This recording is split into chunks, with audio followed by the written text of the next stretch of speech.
Aslında insanların biraz daha aciz ve gariban hale, sahipsiz hale düştüğü, maddi manevi bütünlüğünü yitirdiği dönemle ilgili meydana gelmiş uluslararası hukuk kanunudur. Bütün dünyada kabul edildiği gibi Türkiye Cumhuriyeti'nde de kabul edilen kanunlardır.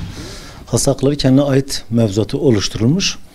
Sağlık Bakanlığı'na bağlı olarak hizmet sunmakta. Bingöl Devlet Hastanesi ile birlikte diğer hastanelerde, daha doğrusu 200 yataklı hastanelerin üstünde hasta hakları kurulları, diğer tarafta da hasta hakları şubeleri kurullar, orada hizmet ediyorlar. Bingöl Devlet Hastanesi'nde hem hasta hakları biriminde çalışıyoruz, hem de dışarıda tabii hastanede çalışmamızın bize vermiş olduğu sıkıntıları gördüğümüz, gözlemlediğimiz için Başkanımız Mehdi Değişmen'in teklifiyle Hasta Hakları Derneği'ni kurduk. Hasta Hakları Derneği ile birlikte hemen hastaların biraz daha yaşlı kesimi dediğimiz ihtiyarların daha aciz halini gördük. İkisini bir araya getirerek hizmet sunmaya çalışıyoruz. Hakları din, dil, ırk, cinsiyet, mezhep, yaş ayrımı gözetilmeksizin her bir insanın hasta olmasından kaynaklı hakkı demektir. Bu hakkın fertler tarafından elde edilemediği dönemde kanun ve hukuk olarak devreye girilir. Devlet hakkı gasp edilmiş, alınmış ve hakkı verilmeme ihtimali olanların hakkını vermesidir. Bunların içerisinde en önemlisi adil hizmet alımının sağlanması, hakkaniyet ölçüleri içerisinde alınması, mahremiyet içerisinde alınması, insanların farkına varmadan, bilmeden meydana gelen tıbbi teknolojik bilgilerden istifade etmesi, bütün bu işlemler yapılırken hastanın şifasının esas alınması üzerine temin ve tesis edilmiş haklardır. Kalemli bir taraf değil, ayna gibi iki taraflı. Bazen siz burada bir yanlış yapıyorsunuz, karşı tarafta bir başka yanlış görüyorsunuz. Onun için bir hasta hakları derken bir yanlış görmüyoruz. Hastalardan kaynaklı yanlışlarımız var. Hizmet sunanlardan kaynaklı, bunlar sağlık camiası oluyor. Oradan kaynaklı yanlışlar var.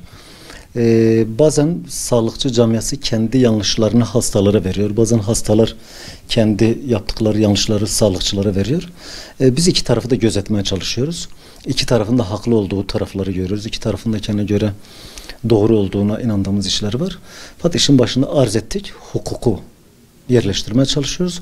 Hukuk ve sistem yerleştiğinde bu işin olacağına kanıyız, doğrusunu istersen. Dolayısıyla hastalarla ilgili sorunlarımız var. Hastalara hizmet sunan, belki de kahraman diye tabir ettiğimiz, hakkında kahraman olduğunda inandığımız sağlık camiası var, başta hekimler olmak üzere. Toplumların fark etmiyor, yani hem hasta kesiminin hem hastalara hizmet sunan kesimin bir eğitim, vicdan eğitimi alması lazım. Sadece hukuksal ve tıbbi eğitim terimlerinden müteşekkil bir eğitimden bahsetmiyoruz. Vicdan ve hukuksal eğitimden bahsediyoruz. İki tarafında bir kere düzelmesi lazım. Hastalığa bakan cenahında hastalar hakkını kullanırken karşı tarafın da hakkı ne olduğunu unutmamalı. Evet, ben hastayım, benim haklarım var. Fakat haklarımla birlikte benim sorumluluklarım var. Hizmet aldığım bir yere gittiğim zaman karşı taraftakilerin de insan olduğunu, onların da duygu taşıdığını, hissiyat taşıdığını, belli bir kalıbı olduğunu, belli bir zaman olduğunu, belli bir duygu zemininde olduğunu, dolayısıyla hizmet alırken, almaya çalışırken, yani onlar bana hizmet etmek zorundadır, benim vergilerimle maaş alıyorlar, bana bakmak zorundadır, bakacaksın, ben buraya gelmişsem bakacaksın ve içeride kim olursa olsun mahremiyet dediğimiz. Gerçi mahremiyetin tanımı çok geniş, fakat bizde mahremiyet tanımı daha temel mantıkta içeride bir hasta varken diğer hastanın girmemesi, yani onun vücut bütününü, duygusal bütününü, hastalığıyla ilgili tanı, teşhis, tedaviyle ilgili bilgilere sahip olmaması gerektiğini, içeride bulunan kim olduğunu bilmemesi lazım. Birinci temel, hastaların hastaneye giderken önce mutlaka randevu almaya çalışması lazım. İkincisi, hastaneye gittiğindeki oradaki prosedürlere uygun olarak randevusunu aldı. İşte diyelim ki belli bir standart yapı dolduysa orada bir tartışma zemini oluşturmadan oradan hemen ayrılması lazım. Acil birimine gitmesi lazım. Yani işte ben buraya kadar geldim, 1 dakika sürüyor, baksanız ne olur gibi, o 1 dakika işte saatleri dolduruyor ve psikolojik olarak karşı tarafın hizmet alımını ve hizmet sunumunu zorlaştırıyor. Zaman bakacak ki orada bir yoğunluk var, hemen hiç orayı ihlal etmeden, onların da hakkını gasp etmeden hemen aşağı gitmesi lazım. Acilde eğer ihtiyaç olursa acil icap uzmanları tarafından zaten gidiliyor, oradan da bakılıyor.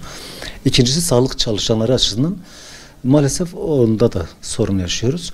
Yani zaman, zemin, insanlar bir yerde çalıştıkları zaman oranın çalışmasına ülfet oluşturuyorlar maalesef. Ülfet oluşturunca kabalaşıyorlar. Çünkü her gün, her zaman, her daim aynı sıkıntıları, aynı sorunları görüyorlar. Daha evvel yüzlerce, belki binlerce defa şahit oldukları olayları biliyorlar. Yani insanlar hep suyu misali emsal ederek hepsini bir kategoriye koyuyorlar. Bir kafa üzerinden, bir mantık üzerinden yorumluyorlar. Ondan şiddeti mutlaka ile iştinap etmeleri lazım. Ondan vazgeçmeleri lazım. Gelen hastanın bir kere sağlıklı psikolojik olarak sıkıntı, acı, ızdırap, beklenti, hüzün, ümitsizlik, yeis açısından içinde bulunduğu durumun sağlıklı bir durum olmadığını bilmesi lazım. Dolayısıyla gelen her bir hastaya şefkat ve merhametle, sabırla izah etmesi lazım. Bu da yine sisteme bakıyor. Sistemsel açıdan birincisi sistem, aile hekimliği sisteminin sağlıklı çalışması lazım. Aile hekimliği, yani hastaneye gitmesi gereken hastaları da bir kere aile hekimliğinde bitirmesi lazım. Hastaneye sadece hastaneden ve hastanın poliklinik ve acil tarafından hizmet almasına zemin. Yani hastaları bir süzgeçten geçirmesi lazım ki hasta sayısı azalsın.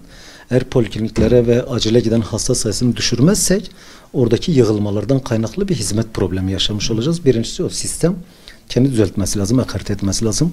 Aile hekimlerinin mutlaka sistematik olarak düzenli bir çalışması lazım. İki, yine hizmet alan, daha doğrusu hizmet sunan arkadaşlarımızın, yani poliklinikteki ve danışmadaki arkadaşlarımızın liyakat sahibi arkadaşlardan, vicdan sahibi arkadaşlardan, sürekli kendi geliştiren, şefkatli ve merhametli arkadaşlardan oluşması gerekiyor. Orada da yine danışmadaki belki danışmayla ilgili sorunlarımız var.